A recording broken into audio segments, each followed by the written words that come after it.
Chapter close ವಿಶೇಷ ಬುಲೆಟಿನ್ಗೆ ಸ್ವಾಗತ. ನಾನು ಪ್ರಭುದೇವ್. ಮಧ್ಯಪ್ರಾಚ್ಯದಲ್ಲಿ ಉದ್ವಿಗ್ನತೆ ತೀವ್ರಗೊಳ್ತಾ ಇದೆ.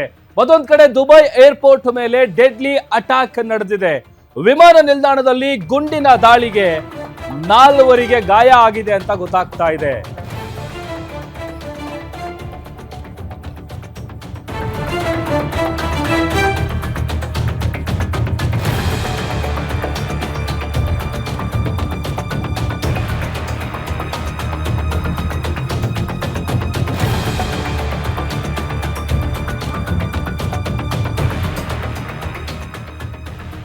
ದುಬೈನ ಏರ್ಪೋರ್ಟ್ ಮೇಲೆ ಡೆಡ್ಲಿ ಅಟ್ಯಾಕ್ ಆಗಿದೆ. ವಿಮಾನ ನಿಲ್ದಾಣದಲ್ಲಿ ಗುಂಡಿನ ದಾಳಿ ನಡೆದಿದೆ. 4 ಗಾಯ ಆಗಿದೆ.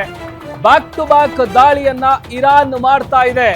ಸ್ಫೋಟದ ತೀವ್ರತೆಗೆ ಏರ್ಪೋರ್ಟ್ ನಲ್ಲಿ ಯುವತಿಯ ಮುಖ ಛಿದ್ರ ಆಗಿದೆ. ಕ್ಷಿಪಣಿಗಳ ದಾಳಿ ಆಗ್ತಾ ಇದ್ದಂತೆ ಪ್ರಯಾಣಿಕರು ದಿಕ್ಕಾಪಾಲಾಗಿ ಓಡಿದ್ದಾರೆ. ನೋಡಿ, ಈಗ ಇರಾನು ಹೇಗೆ ಪ್ರತೀಕಾರವನ್ನ ತೀರಿಸಿಕೊಳ್ತಾ ಇದೆ, ಹೇಗೆ ದಾಳಿಗಳನ್ನ ಮಾಡ್ತಾ ಇದೆ ಅನ್ನುವಂಥದ್ದನ್ನ ನಿರಂತರವಾಗಿ ಬೆಳಗ್ನಿಂದ ಗಮನಿಸ್ತಾ ಇದ್ದೀವಿ. ಸದ್ಯ ದುಬೈನ ಏರ್ಪೋರ್ಟ್ ಮೇಲೆ ಡೆಡ್ಲಿ ಅಟ್ಯಾಕ್ ಆಗಿದೆ. ಅದಕ್ಕೆ ಸಂಬಂಧಪಟ್ಟಂತ ವಿಡಿಯೋ ನೀವು ಸ್ಕ್ರೀನ್ ಮೇಲೆ ನೋಡ್ತಾ ಇದ್ದೀರಿ. ವಿಮಾನ ನಿಲ್ದಾಣದಲ್ಲಿ ಗುಂಡಿನ ದಾಳಿ ಆಗಿದೆ. 4 ಗಾಯ ಆಗಿದೆ.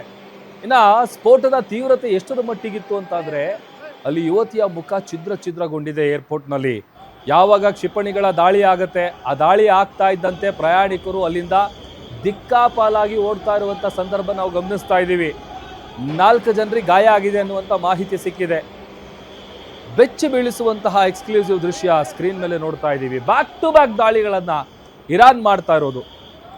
ನಿನ್ನೆ ಏನು ಮೊದಲಿಗೆ ಇಸ್ರೇಲ್ ಮತ್ತೆ ಅಮೆರಿಕ ಸೇರಿಕೊಂಡು ಇರಾನ್ ಮೇಲೆ ಅಟ್ಯಾಕ್ ಅನ್ನ ಮಾಡುತ್ತೆ, ನಿರಂತರವಾಗಿ ದಾಳಿಯನ್ನ ಮಾಡದಂತ ಪರಿಣಾಮವಾಗಿ ಇರಾನ್ ಕೂಡ ಪ್ರತೀಕಾರ ತೀರಿಸಿಕೊಳ್ಳೋದಕ್ಕೆ ಮುಂದಾಗಿದೆ.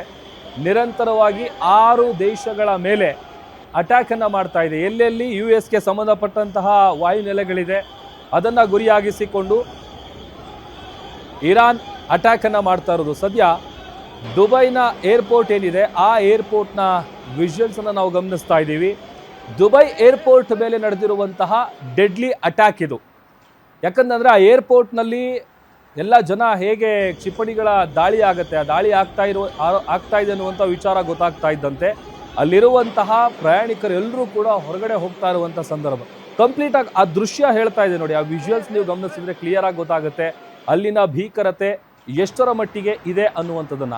ಜೊತೆಗೆ ವಿಮಾನ ನಿಲ್ದಾಣದಲ್ಲಿ ಗುಂಡಿನ ದಾಳಿ ಕೂಡ ಆಗಿದೆ. ಆ ಗುಂಡಿನ ದಾಳಿಗೆ 4 ಜನರಿಗೆ ಗಾಯ ಆಗಿದೆ. ಮತ್ತೊಂದು ಕಡೆ ಈಗ ಇರಾನ್ ಏನು ಪ್ಲ್ಯಾನ್ ಮಾಡಿಕೊಂಡಿದೆ, ಒಂದು ಕಡೆ ಇರಾನಿಗೆ ಎಷ್ಟೇ ಎಚ್ಚರಿಕೆಯನ್ನು ಹಿಂದಿನಿಂದಲೂ ಅನೇಕ ಬಾರಿ ಅಮೆರಿಕ ಅಧ್ಯಕ್ಷರು ಕೊಡ್ತಾ ಬಂದಿದ್ರು, ಇವನ್ನ ಕತೆ ಮುಗಿಸ್ತೀವಿ ಅಂತೇಳಿ. ಅದೇ ರೀತಿಯಾಗಿ ಇರಾನ್ ಕೂಡ ಹೇಗೆ ಕತ್ತಿ ಮಸೀತಾ ಇತ್ತು ಅಮೆರಿಕ ಮತ್ತು ಇಸ್ರೇಲ್ನ ವಿರುದ್ಧ, ಆ ಒಂದು ಪ್ರತೀಕಾರ, ಆ ಒಂದು ದಾಳಿ, ಜಂಟಿ ಕಾರ್ಯಾಚರಣೆಯಲ್ಲಿ ಖಮೇನಿಯ ಕತೆ ಚಾಪ್ಟರ್ ಕ್ಲೋಸ್ ಆಗಿದೆ. ಮತ್ತೊಂದು ಕಡೆ ಒಂದಷ್ಟು ಮಂದಿ ಅದನ್ನು ಸೆಲೆಬ್ರೇಟ್ ಮಾಡ್ತಾ ಇದ್ದಾರೆ, ಇನ್ನೊಂದಷ್ಟು ಮಂದಿ ಶೋಕಾಚರಣೆ ಮಾಡ್ತಾ ಇದ್ದಾರೆ. ಇದೆಲ್ಲದರ ನಡುವೆ ನಿರಂತರ ದಾಳಿಗಳು ಮುಂದುವರಿತಾ ಇದೆ. ಅದೇ ಪ್ರಕಾರವಾಗಿ ದುಬೈನ ಏರ್ಪೋರ್ಟ್ ಮೇಲೆ ಅಟ್ಯಾಕ್ ಆಗಿರೋದು. ದಟ್ಟವಾದಂಥ ಹೊಗೆ, ಆಮೇಲೆ ಆ ಭಾಗದಲ್ಲಿ ನಮ್ಮ ಕನ್ನಡಿಗರು, ಭಾರತೀಯರು ಭಾಳಷ್ಟು ಜನ ಸಿಲುಕೊಂಡಿದ್ದಾರೆ. ಹೇಗಾದರೂ ಮಾಡಿ ನಮ್ಮನ್ನು ಸುರಕ್ಷಿತವಾಗಿ ವಾಪಸ್ ಕರೆಸ್ಕೊಳ್ಳಿ ಅನ್ನುವಂಥ ಮನವಿಗಳನ್ನು ಮಾಡ್ಕೊಳ್ತಾ ಇದ್ದಾರೆ. ಅದರಲ್ಲಿ ರಾಜಕೀಯ ವ್ಯಕ್ತಿಗಳಿದ್ದಾರೆ, ನಟ ನಟಿಯರಿದ್ದಾರೆ, ಬೇರೆ ಬೇರೆ ರಂಗದಲ್ಲಿ ಗುರುತಿಸ್ಕೊಂಡಿರುವಂಥವ್ರು ಎಲ್ಲರೂ ಕೂಡ ಈಗ ಪರದಾಡ್ತಾ ಇದ್ದಾರೆ.